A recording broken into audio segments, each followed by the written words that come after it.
If you have to gang up on one girl after class, you already know you are the coward in the hallway. The words hung in the stale air just as the last security camera above the service corridor blinked from green to solid red. Madison Walker watched the tiny light disappear without taking her eyes off the 6 students blocking every exit. Her backpack still rested on one shoulder, her hands open at her sides, her breathing slow enough that nobody would guess how fast her mind was working. The hallway behind the science wing was almost silent now, emptied by the final bell less than 5 minutes earlier. Lockers stood closed, classroom doors sealed automatically, and somewhere farther down the corridor an air filtration fan hummed with the steady rhythm of a place that believed nothing dangerous ever happened inside its walls. Ryland Core smiled as if the building belonged to him. "No teachers," he said. "No witnesses. Just us." Maddie looked past him instead of at him. Jace stood 2 steps behind, shoulders squared, pretending to look relaxed. 2 more Varkesh students spread out to cover the side exits, while another leaned casually against the emergency door. Talia then struggled to pull her arm free from one of them, her pale blue skin noticeably trembling. "Maddie," she whispered. "I'm sorry." Maddie shook her head once. "You didn't do anything wrong." Ryland chuckled. "Still trying to play the hero?" "No," Maddie answered quietly. "Just trying to get everyone home." That answer irritated him more than any insult could have. He had expected fear, maybe anger. Instead, she sounded like someone discussing a delayed school bus. Above them, Celine Ara lowered the small maintenance drone she had been pretending to calibrate. She tapped a control pad without saying a word. The hallway lights dimmed for half a second before returning to normal. "Loop is active," she announced. "Campus security is watching yesterday's recording." Ryland nodded with satisfaction. "Perfect." Maddie noticed the tiny hesitation in Celine's voice, but she said nothing. She simply counted distances. 11 feet to the nearest door. About 23 feet to the stairwell. For people between her and Talia. 1 backpack strap that could become a distraction if she needed it. Her father's voice echoed from years of mountain rescue training back home in Colorado. "Don't watch the loudest person in the room. Watch the first one who decides to move." Sure enough, Jace shifted his weight onto his front foot. There it was. The first real decision. Maddie slowly lowered her backpack onto the polished floor. "What?" Jace laughed. "Giving up already?" "No," she replied. "Taking care of my laptop." Even Talia almost smiled at that. Ryland's expression hardened. "Do you know what everyone says about humans?" Maddie shrugged. "Depends who's talking. They say Earth is a death world. They say your species survives things nobody else can. They say you people are dangerous." Maddie finally met his eyes.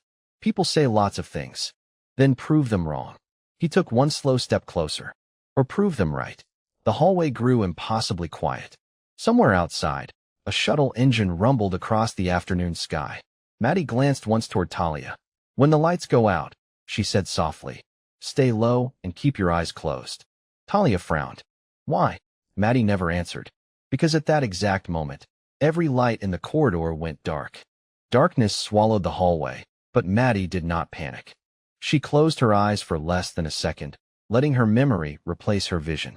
The polished floor, the lockers on the left, the maintenance cart parked beside the storage door, the loose backpack sitting exactly where she had placed it. She could still picture every inch of the corridor because she had been paying attention long before anyone else realized this was becoming dangerous. Around her, nervous breathing immediately filled the silence. Someone muttered a curse. Another student shuffled backward, bumping into a locker hard enough to rattle the metal doors. The aliens attending Meridian Academy had grown up in cities where every hallway adjusted its lighting automatically, and every public space was monitored 24 hours a day. Sudden darkness was unfamiliar to them.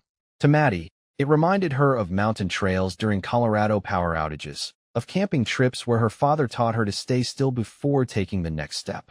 "Nobody move," she said calmly. "You should really listen to her," Talia whispered, her voice shaking. Jace laughed somewhere to Maddie's right. "She thinks she is giving orders now." Ryland's voice came from directly ahead. "Funny. Even now she sounds like she believes she is protecting us." Maddie answered without raising her voice. "I am trying to." The words lingered in the darkness. Ryland mistook them for another attempt to avoid confrontation. "You really expect me to believe that?" "No." Maddie slowly inhaled. "I expect you to ignore me." A faint scraping sound echoed behind Jace.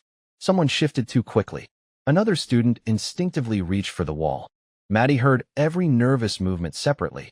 She knew exactly who had lost track of where everyone else was standing. Then emergency lighting flickered on, bathing the hallway in a dull amber glow. It was just bright enough to reveal faces without removing the long shadows stretching across the floor. Rylan frowned. The dramatic moment he had planned was already slipping away. Maddie had not looked frightened. If anything, she looked strangely comfortable. That bothered him more than he wanted to admit. "You know what I think?" he asked. "I think everything they tell us about humans is exaggerated. You survive because everyone keeps treating your species like some fragile little diplomatic project." Maddie slowly picked up her backpack but did not sling it over her shoulder. Maybe. Rylan stepped closer until only a few feet separated them. "That is all you have?" She looked at him with tired eyes instead of angry ones. "You have spent 3 weeks trying to prove I am dangerous." She glanced briefly toward Talia. "I have spent 3 weeks trying to prove I am not." For the first time, Celine looked away from her control pad. Something in Maddie's voice sounded real enough to make her uncomfortable. This was not someone enjoying a fight. This was someone trying very hard to prevent one. Jace folded his arms. "Then why does everyone from Earth get combat training?" Maddie almost smiled. "Because earthquakes, blizzards, wildfires, hurricanes, and bad decisions do not care how old you are." A couple of students exchanged uncertain looks. That answer was nothing like the terrifying stories circulating around campus. Rylan noticed their hesitation immediately. He could not allow doubt to spread now. "Enough talking," he snapped.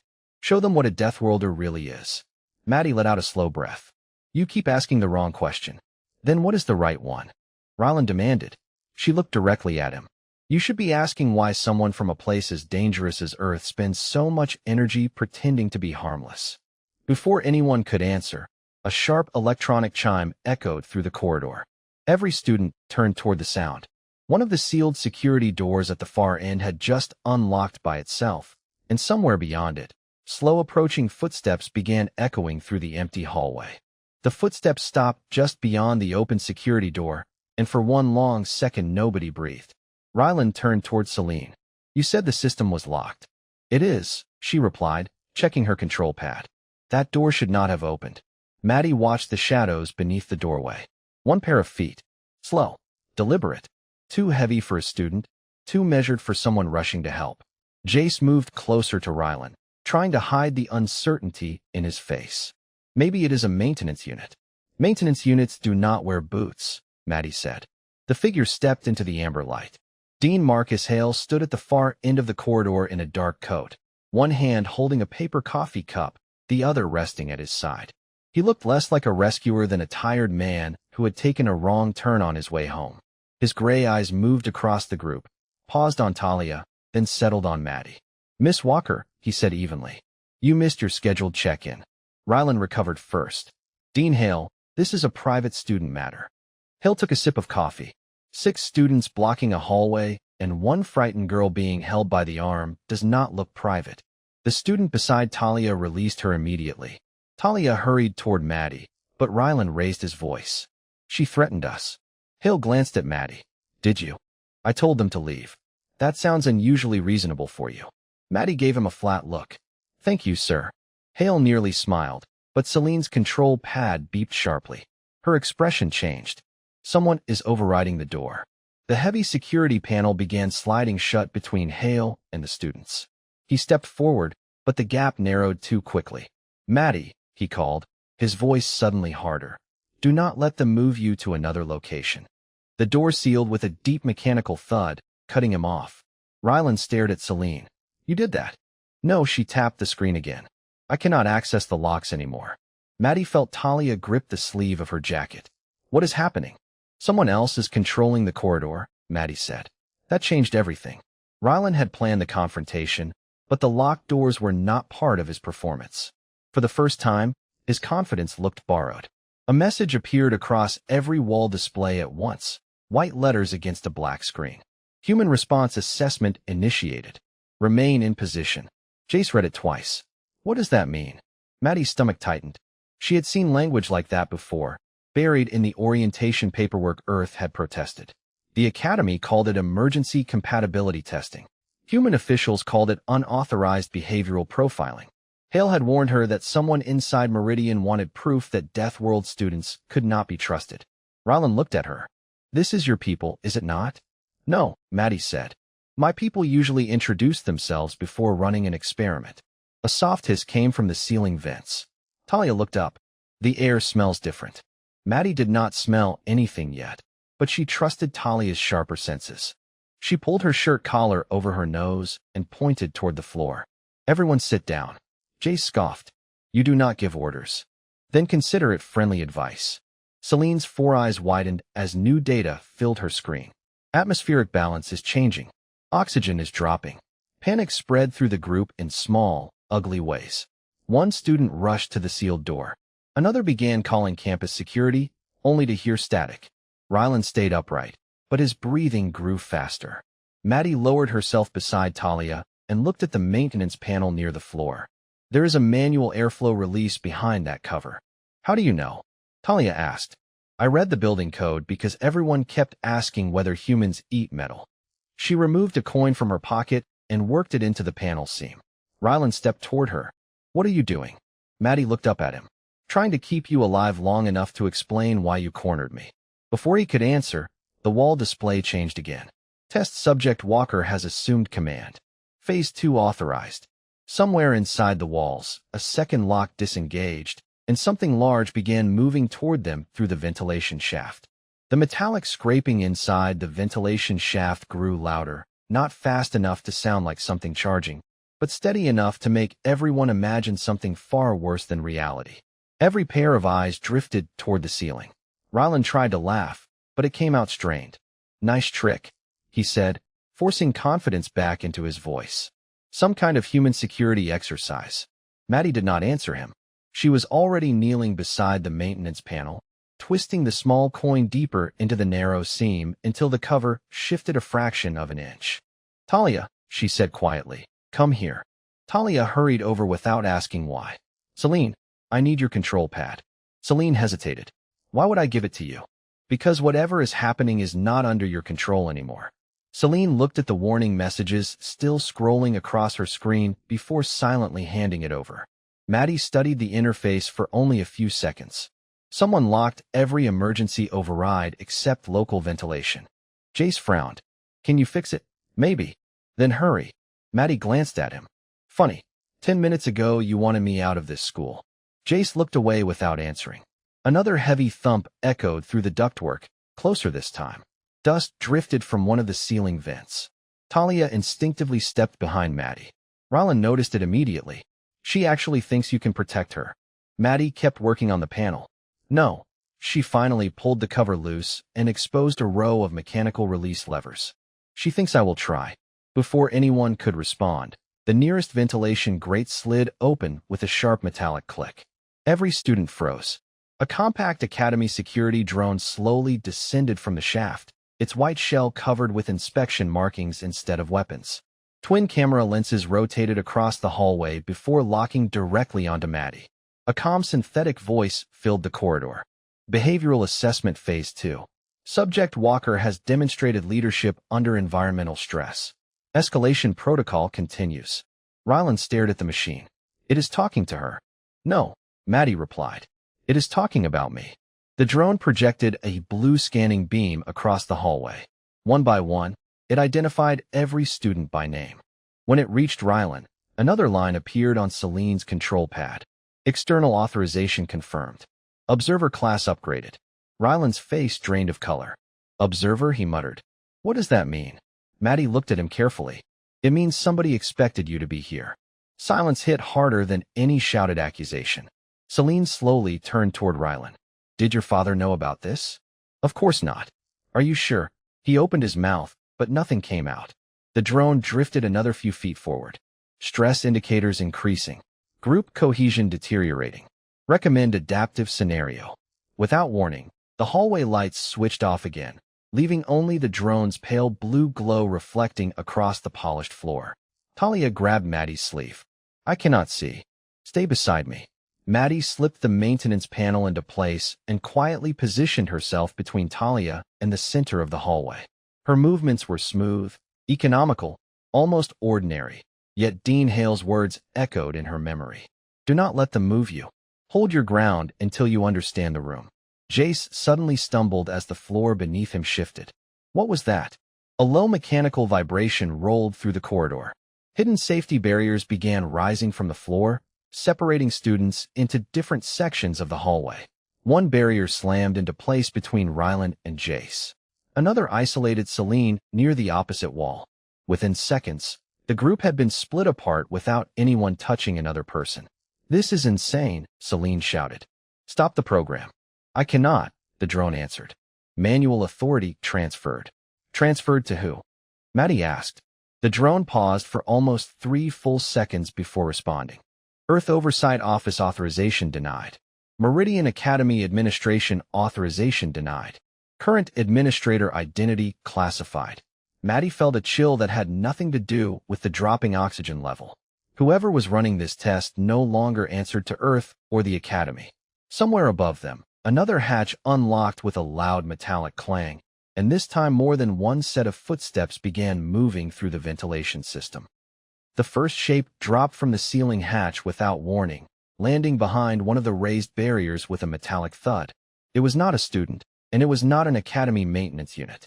The machine stood just under 6 feet tall, narrow through the shoulders, with white composite plating and a black sensor panel where a face should have been. 2 more followed, each taking a different section of the corridor. Talia stared at them. Those are training sentries. Celine shook her head. Not Academy models. The nearest unit turned toward Maddie. Phase 3 begins now. What does Phase 3 involve? Maddie asked. Threat introduction. Jace slammed both hands against the barrier separating him from the others. Turn this off. The sentry ignored him.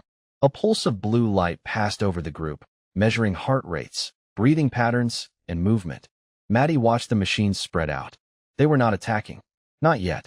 They were waiting to see who panicked first. Rylan pointed at her. This is because of you. No, Maddie said. This is because somebody knew exactly how to use you. His expression changed. What is that supposed to mean? Celine lifted her control pad. There is a hidden file in the system. It opened when the sentries arrived. She read quickly, then looked at Rylan with all 4 eyes. Your access code started the assessment. That is impossible. You used your father's clearance to disable the cameras, she said. The moment you did, the program flagged the corridor as an unsupervised human contact event. Rylan stepped back as if the words themselves had moved toward him. My father never said anything about a test. Maddie studied him. For the first time, his confusion looked honest. He did not need to, she said. He only needed you to create the situation. The truth settled over the hallway piece by piece. Rylan had thought he was setting a trap for Maddie. Someone else had built a larger one around all of them. The nearest sentry raised one arm. A soft warning tone sounded. Participants will demonstrate response hierarchy. What does that mean? Talia asked. Maddie looked at the barriers, the locked exits, the falling oxygen, and the students isolated from one another. It means they want to see who we abandon. The sentry's sensor panel shifted toward Talia, the smallest and most visibly frightened person in the corridor. A targeting light appeared on the floor near her feet. Maddie moved in front of her before anyone else reacted. No, the machine paused. Subject Walker has selected protective priority. She is not a priority, Rylan snapped. She is a witness. Maddie turned toward him. That is what you still do not understand. Another warning tone sounded, lower this time. The barriers began changing position, slowly narrowing the space around each student. Jace backed away from the advancing wall. Celine tried another override and failed. The system is forcing us toward the center. Maddie looked up at the ventilation shafts, then down at the maintenance release she had opened earlier. A line of cooler air moved across her hand. Talia, stay close. Celine, tell me whether those sentries are linked to the building network or running locally. Celine checked. Local mesh. No outside signal. Good. Why is that good? Because local systems can be confused. Rylan laughed once, but there was no humor in it. You think you can outsmart military machines with a coin and a school backpack? Maddie glanced at the loose strap in her hand. No, she pulled the maintenance lever all the way down. I think whoever programmed them assumed everyone here would follow the rules. The corridor lights flashed white. Every vent opened at once, sending a hard rush of air through the hallway. Papers, dust, and loose fabric whipped across the floor. The sentry's sensors flickered as their readings filled with motion. Maddie threw her backpack across the corridor. All three machines turned toward it at the same time. "Move now," she said. The barriers paused during the sensor reset, creating a gap barely wide enough for Talia and Celine to slip through. Jace followed without waiting for permission. Even Rylan ran toward the opening. Maddie stayed behind until everyone else crossed. Then one sentry recovered, blocking the gap before she could reach it. Its black sensor panel fixed on her, and a hidden speaker delivered the next instruction in a calm voice. Protective behavior confirmed. Restraint threshold test authorized. Maddie stopped moving. On Celine's control pad, a new file opened by itself. At the top was a name none of them expected to see: Governor Darius Core. The sentry blocked Maddie from the others while Celine stared at the file bearing Governor Darius Core's name. "It is signed with executive authority," she said. "This program was approved 6 months ago." Rylan stepped toward her, but the barrier sealed the opening between them. "Give me that." "No," Celine moved the control pad behind her back. "Your father authorized tests on human students without Academy consent." Rylan's face tightened. "You do not understand what you are reading." "Then explain it." He looked at Maddie instead. For a moment, the panic disappeared from his expression, replaced by something colder. "My father was right about you." Maddie kept her attention on the sentry in front of her. "That is your explanation?" "Humans arrived 3 years ago, and suddenly every council office started rewriting safety laws for you. New oxygen limits, new gravity standards, new emergency protocols. Everyone was told to make room." His voice rose as the students watched him. "My father wanted evidence that your species would take control the moment the system failed." Maddie glanced toward the sealed door. "So you trapped a group of students in a failing hallway to prove I might take control in a failing hallway." Jace looked at Rylan. "You knew about this?" "I knew there was an assessment," Rylan admitted. "I did not know it would lock us inside." Talia's expression changed from fear to disbelief. "You brought us here on purpose." "I brought her here." He pointed at Maddie. "The rest of you were not supposed to matter." The words landed badly. Even Jace took a step away from him. The sentry raised its arm again. "Restraint threshold test begins." A narrow field of blue light formed between Maddie and the barrier. It was not a weapon, but it cut off her safest path and forced her toward the machine. She studied the floor, the ceiling, the distance to the open maintenance panel. "Celine," she called, "does the file include shutdown conditions?" Celine searched quickly. "Only if the subject abandons the protected group or demonstrates uncontrolled aggression." Maddie gave a humorless laugh. "Convenient." The sentry advanced. She backed toward the wall, not because she was afraid of it, but because she needed the angle. "Maddie," Talia said through the barrier, "what are you doing?" "Buying time." "For what?" Maddie looked at the exposed ventilation controls near her feet. "For the machine to make the same mistake Ryland did." She waited until the sentry moved within 3 feet, then pulled the emergency airflow lever sideways instead of down. A service panel snapped open above the machine, releasing a blast of compressed air. The sentry turned automatically to stabilize itself. Maddie stepped past it, caught the edge of the barrier housing, and forced the manual release with both hands. The mechanism groaned, then lifted just enough for her to slide underneath. She rolled to the other side and came up beside Talia as the barrier dropped behind her. Nobody spoke for a second. Jace stared at the bent release handle. "You could have done that earlier?" "Not without leaving her alone." Maddie nodded toward Talia. Rylan's jaw tightened. "You are performing for the cameras." Celine raised the control pad. "The cameras are still dark." Maddie looked at him. "That is the point." Then the sentries stopped moving. Every light in the corridor turned green. A new message appeared across the wall displays. "Restraint verified.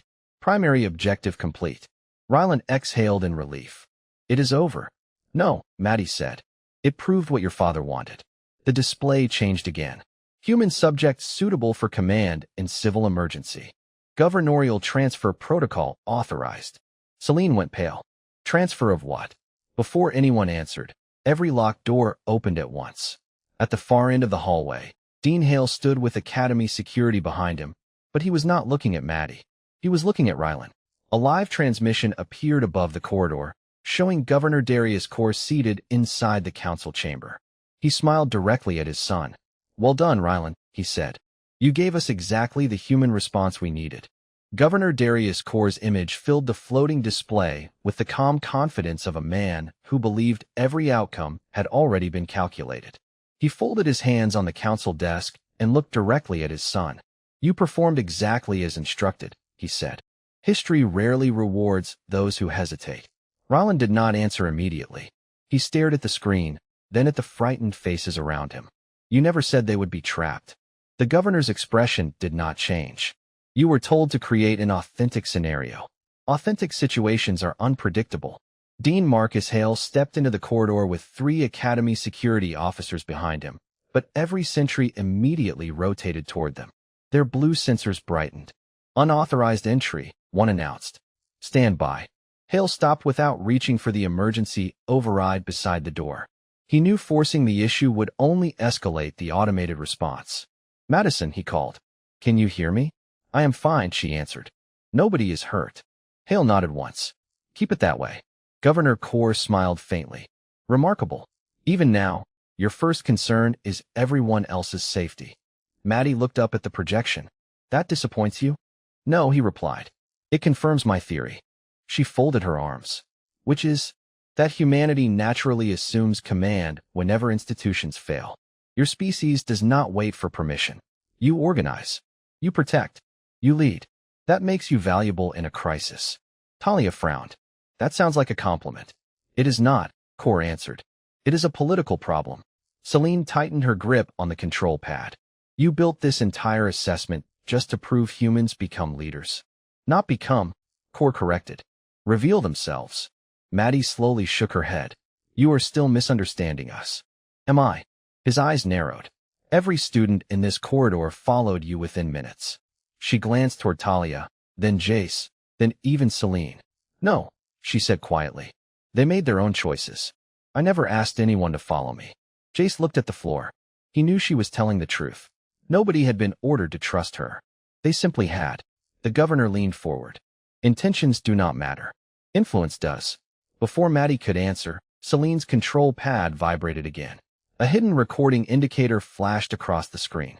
Her 4 eyes widened. "This entire conversation is being archived." Core did not seem concerned. "Of course it is." "No," Celine whispered. "Not by your office." Every head turned toward her. She tapped through 3 encrypted menus before swallowing hard. "Someone else entered the system 12 minutes ago." Dean Hale's expression changed instantly. "Can you identify them?" Celine stared at the identifier in disbelief. Earth Oversight recovered partial control. Governor Core's confident smile faded for the first time. "Impossible. They are copying every file," Celine said. "Every command. Every authorization. Every message." Rylan looked up at his father on the screen. "You told me this was a private assessment." Core remained silent.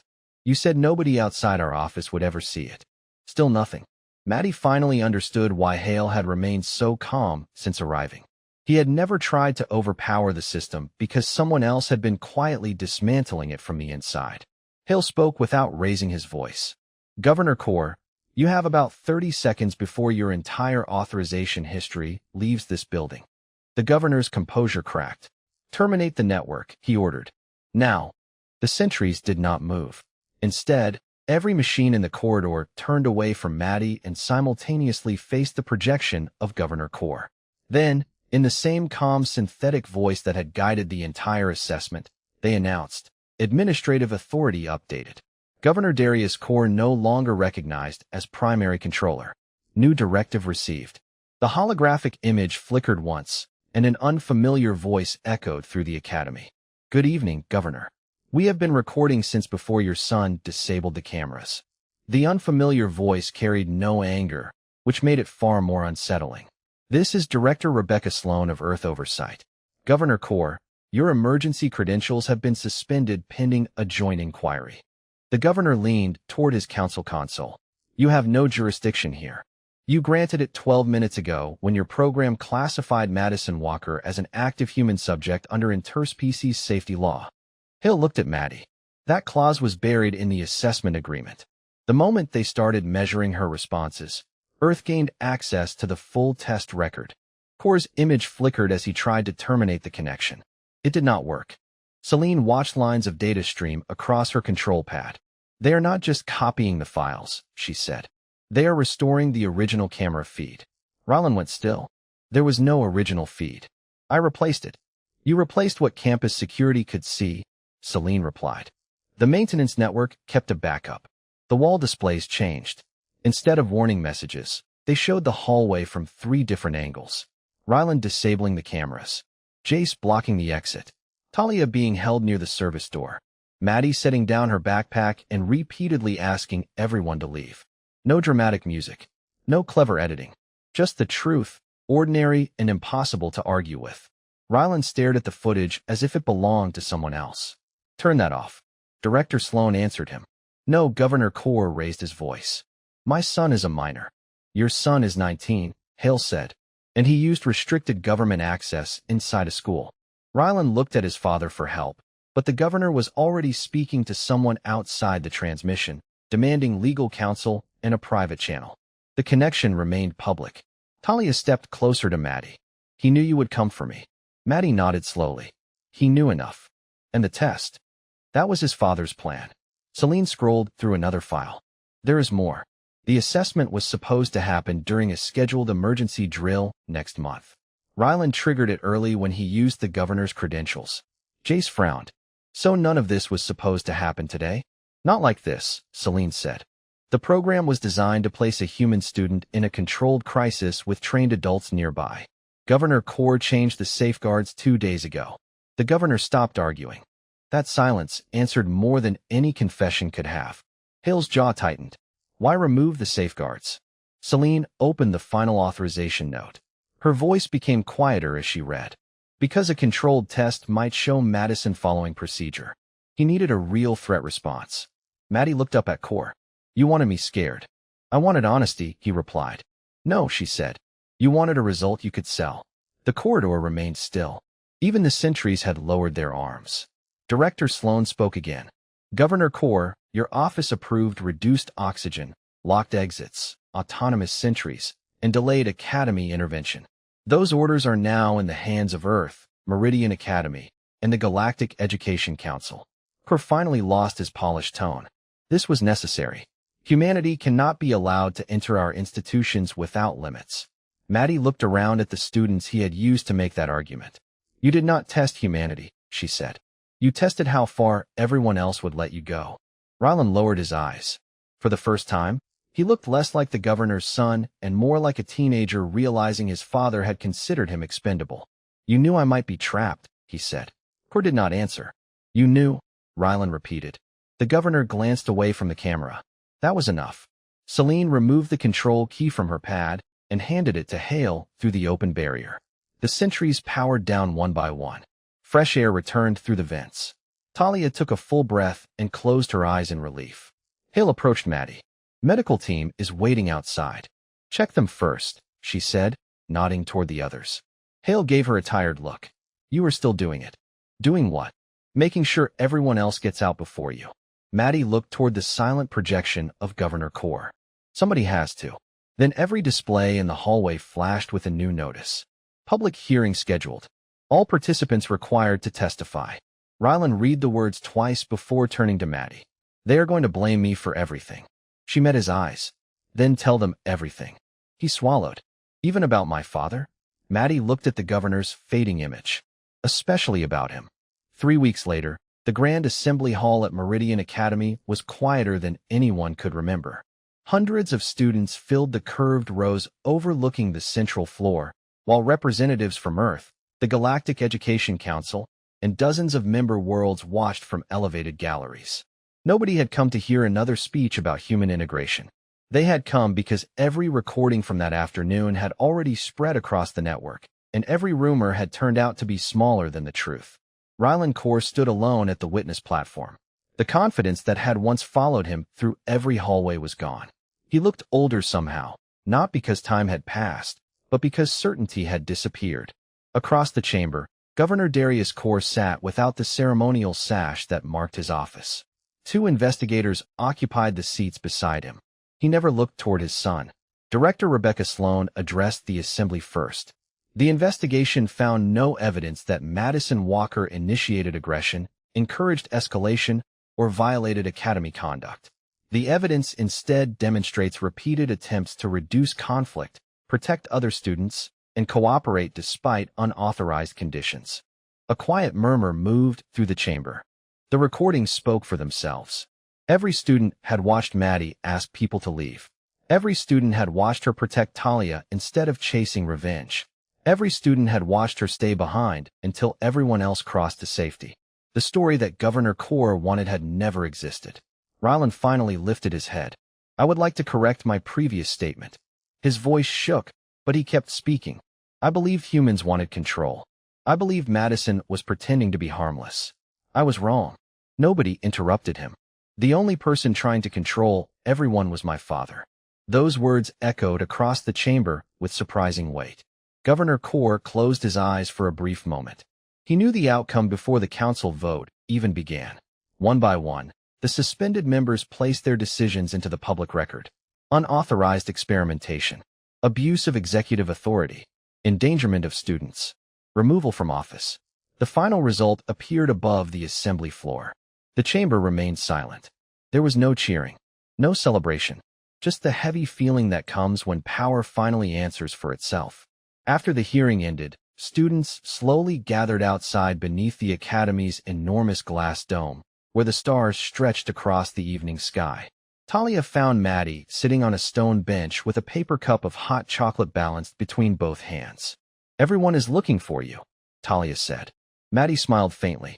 That sounds exhausting. Talia laughed for the first time in weeks. Some of them want pictures. Definitely exhausting.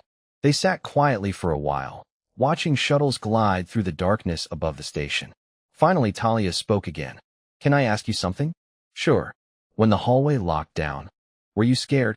Maddie looked into the steam rising from her cup before answering. More than I wanted anyone to know. Talia blinked. Really?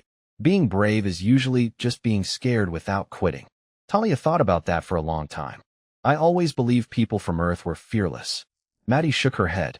No. We just grow up learning that fear is not supposed to make our decisions. Footsteps approached behind them. Rylan stopped a few feet away, uncertain whether he should come any closer. I do not expect forgiveness, he said quietly. I only wanted to say I am sorry. Maddie looked at him for a moment before nodding once. Then spend the rest of your life becoming someone your apology belongs to. He accepted the answer without asking for more. As he walked away, Talia watched him disappear into the crowd. Do you think he will change? Maddie looked toward the stars beyond the academy dome. People usually do when they finally stop defending the worst day of their lives. The station lights slowly brightened as evening classes began again.